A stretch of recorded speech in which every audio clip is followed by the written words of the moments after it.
Yan po, no? Hindi po namin inaapakan yung religion po ninyo, yung inaaniba ninyo.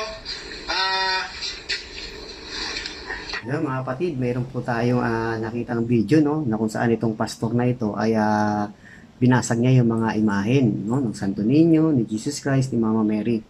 So ito lang masabi ko sa pastor, no, sa pastor na nagbasag ng mga imahen natin. So dapat din niya ginagawa yun kasi respect lang dapat sa ating mga Katoliko sa simbahan, no, na dapat hindi niya yan binabasag, no.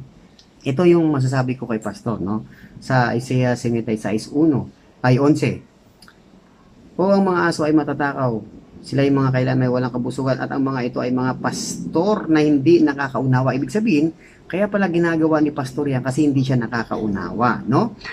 Tataya namin, ito po mga narawat po, mga inuusan ito, ay wala po silang kapangyarihan o kakayanan para po magligtas ng tao, no? Kasi meron pong nakasulat sa Biblia na sinasabi, meron daw po silang mga mata, pero hindi nakakakita, merong tenga, pero hindi nakakarinig, may ilong, hindi nakakaamoy, may mga pa, pero hindi naihahakbang. So ang sabi, itong mga ganito raw po, ayon sa Biblia, ay walang magagawang mabuti at wala rin pong magagawang masama para po sa atin. Ulitin ko lang po, yung kasama ko, yung kaibigan ko, siya po mismo yung nagsabi na surrender niya na po ito, sila po yung nagpusa para po pasagin at i-dispose na rin po. Kasi po, sila po ay nabuksan na at naunawaan po nila kung ano po ang nakasulat sa Biblia. So, yun lamang po, tingnan nyo po,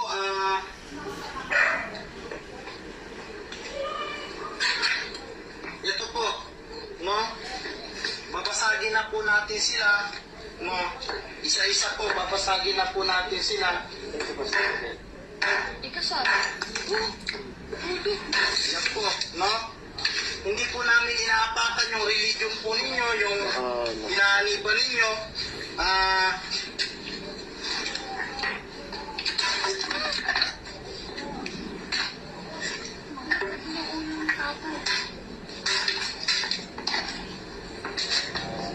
Yan po.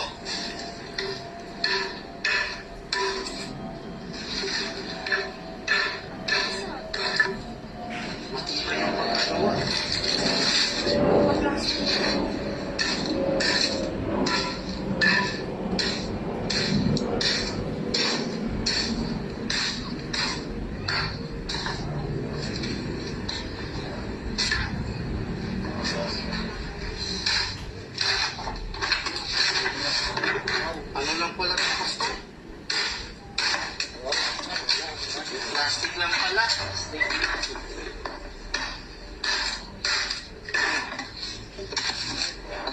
Magkano kaya ito?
bigas. Yes. Wala na po naging. Wala po lang pala pastor na. Lumis,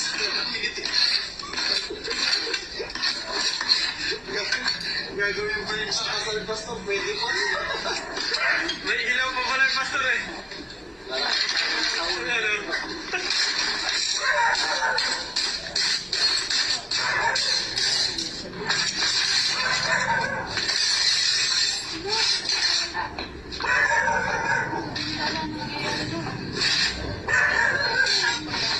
So, yan po, no? Again, ito po ay kusang sinurrender po sa akin.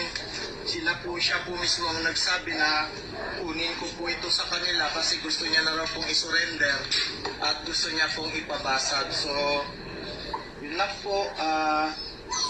Salamat sa Panginoon na naliwanagan po siya, no? Na sa katulad ng binanggit ko po kanina, sabi sa Biblia, sabi sa Isaiah 42, yung nakasulat po sa Isaiah 42:8, sabi doon na hindi bibigay ng Diyos ang kanyang karangalan. O ito lang masabi ko sa pastor, no? Sa pastor na nagbasag ng mga imahen natin. So, dapat din niya ginagawa yung kasi respect lang dapat sa ating mga Katoliko sa simbahan, no? Na dapat hindi niya yan binabasag, no? Ito yung masasabi ko kay pastor, no? Sa Isaiah 56:1 ay 11.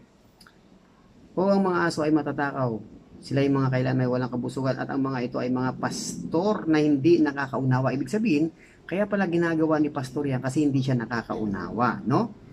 So, napakalinaw, no? At ito naman nga po, ang sabi ito sa Jeremias 10:21, sapagkat ang mga pastor ay naging tampalasan at di nagsisangguni sa Panginoon. Ibig sabihin, ang pastor na ito hindi pala nagsisangguni sa Panginoon. Napakalino kaya pala ginagawa niya kasi hindi niya nalalaman ang kanyang ginagawa sa buhay, no? Walang respeto. Sabi nga sa Zacarias 11:15, at sinabi sa akin ng Panginoon, magdala ka pa uli ng mga kasangkapan ng isang mangmang na pastor. Ibig sabihin lang, itong pastor na ito, wala sa katinuan. Ibig sabihin lang, ang pastor na ito, base po sa atin nabasa sa Zacarias 11:15 na ito ay isang mangmang na pastor, no? At syempre, dahil ginagawa ng pastor na yan, dahil hindi niya nalalaman ang ang ating tamang aral sa Katoliko, sinusunod niya yung kagustuhan ng dyablo, no? Sabi nga sa Juan 8:44, at ang dyablo ang inyong ama at ang kagustuhan niya ang ibig ninyong gawin noon pa man, no? Noon pa man at mamamatay tao na siya, hindi siya pumapanig sa katotohanan. Ibig sabihin, itong pastor na ito hindi pumapanig sa katotohanan kailanman sapagkat walang puwang sa kanya ang katotohanan, no? Itong pastor na ito talagang wala sa katinuan, no? At wala sa sarili niya ang katotohanan. Bakit kamo? Bakit niya binabasag yung mga imahe na yan samantalang hindi naman siya binigyan ng authority para basagin yan, no? Kailangan diyan ay inaano yan sa simbahan, no? Iglesia Katolika, sinusurrender yan. Ngayon, pag sinurrender yan, bahala na po yung simbahan o yung mga mahal na kaparian na kung anong dapat gawin diyan. Hindi po dapat ikaw pastor, no? Dapat maunawaan mo yan, pastor, no? Dapat hindi mo yan ginagawa. Sabi nga sa Mateo 24:11, marami ang magpapanggap na propeta at ililigaw ang mga tao. So ito yung ginagawa ni pastor. Nililigaw niya yung mga Katoliko na dapat hindi niya ginagawa, hindi niya nililigaw yung mga Katoliko. Kasi bakit? Dahil Katoliko na yan, dapat hindi niya nilalason yung utak ng mga Katoliko, no? Kaya pastor, dapat umiwas ka na sa ganyang gawain mo, pastor. Kasi unang-una, Katoliko na yan eh. Bakit mo pa kailangan hikayatin dyan sa iglesia mo na yan? Natatag mo lang bilang tao. Hindi ka naman Diyos, bakit ka magtatatag ng sarili mong iglesia? Okay? Dapat, kung gusto mo mag-share ng magandang balita, dapat nandito ka sa loob ng iglesia ng Diyos, Iglesia Katolika. Amen, pastor? Sabi nga po dito sa Mateo 24:4, sumagot si Jesus, mag-ingat kayo upang hindi kayo mailigaw ni naman. So, ibig sabihin, mga kapatid kong Katoliko, pinag-ingat po tayo ni Jesus, no? para sa ganun, hindi po tayo mailigaw ni numan. Katulad itong pastor na ito. No, ang kagustuhan nito, mailigaw, no? Kayong mga ibang Katoliko na hindi ninyo alam ang teaching. Kaya dapat po, tayong mga Katoliko, dapat alam po natin yung teaching natin, no, sa Iglesia Katolika. So, kailangan magkaroon po tayo ng initiative, no? Sumali po tayo dito sa mga ministry, sa mga organization po ng Iglesia Katolika para sa ganun ay malaman po natin yung aral po natin bilang isang totoong Kristiyano Katoliko dito sa loob ng Iglesia ng Diyos, Iglesia Katolika. Amen? Yes, amen. So, kailangan magkaroon po tayo ng initiative para po malaman po natin yung aral po natin dito sa loob ng Iglesia Katolika na Iglesia ng Diyos. Amen? And sabi nga po dito sa Mateo 7:20, kaya nga makikilala ninyo ang mga huwad na propeta sa kanilang mga gawa. Nakita niyo naman, di ba? Talaga makita natin yung pagiging huwad na propeta ni Pastor. Dahil tingnan mo naman, hindi naman tama yung kanyang gawa. Binabasag niya, dapat hindi siya ang nagbabasag noon. No? At di dapat sinosurrender po yan sa Iglesia Katolika. And sabi nga po dito, Pastor, Judas, no? 1:10. Ngunit nilalapastangan ng mga taong ito ang anumang di nila nauunawaan. Sila ay tulad ng mga hayop na ang sinusunod lamang ay ang kanilang damdamin na siya namang magpapahamak sa kanila. Pastor, narinig mo naman ang sinasabi dito, no, na nilalapastangan ang mga taong ito na anumang di nila naunawaan. Ibig sabihin, Pastor, ang ginagawa mo na yan ay malinaw na hindi mo nauunawaan kasi unang-una, binabasag mo yung imahe na kung saan hindi mo nauunawaan. Kasi sa aming mga Katoliko, hindi yan dapat ginagawa yan, hindi dapat binabasag kasi minamahal namin yan. No? Nirerespeto namin yan, binibigyan namin ng galang yan, no? Kaya bilang pastor dapat marunong kang sumunod, no? At marunong kang rumispeto, no? Sa aming mga Katoliko. Amen, Pastor? Ano? Sabi nga po dito sa Roma 1:22, sila'y nagmamarunong ngunit lumitaw na sila'y mga hangal. So napakalinaw, Pastor, na kung saan pinapakita mo rito, no? Sa iyong pag-uugali, pagiging nagmamarunong ka at ay pinapakita mo rito na para kang hangal, no? Ito po yung nakasulat sa Roma 1:22, no?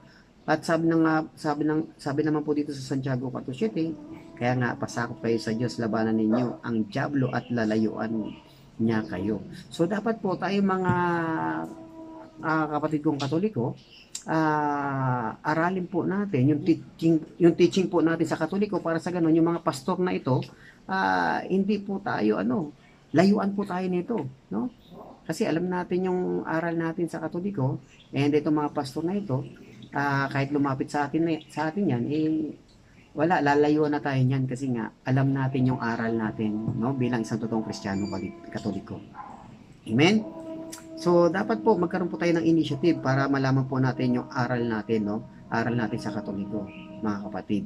Para sa ganun, hindi na po tayo madaya o malaso ng ibang pananampalatayang ito na imagine nyo, ganyan na ginagawa nila sa mga imahe natin, which is yung mga imahe na yan ay ating nirerespeto, ginagalang at pinamahal. Amen? And sabi nga po dito, no, sa Exodo 20:7, huwag mong gagamitin sa walang kabuluhan ang pangalan ni Yahweh na iyong Diyos.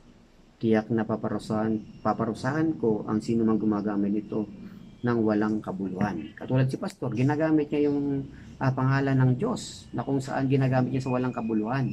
Bakit? Binabanggit niya ang pangalan ng Diyos diyan sa ginagawa niya na binabasag niya yung mga imahen. Which is katulad niya, ginagawa niya walang respeto, no? Wala siyang galang sa ating pananampalataya bilang isang totoong Kristiyanong Katoliko. So, ibig sabihin lang yan, Pastor, na dapat wag mong gamitin ang pangalan ng Diyos sa walang kabuluhan. Amen, Pastor? So, mga kapatid kong Katoliko, kayo na pong bahala, no?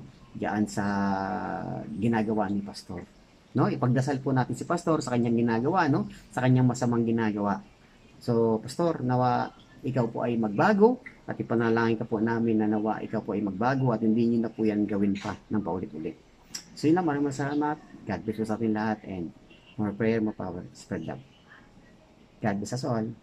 Napakasarap palang maging isang Katoliko. Yan po ang isang katotohanan. Magsisi kayo at magbalik loob sa Diyos. Amen? Who founded the Catholic Church? Jesus.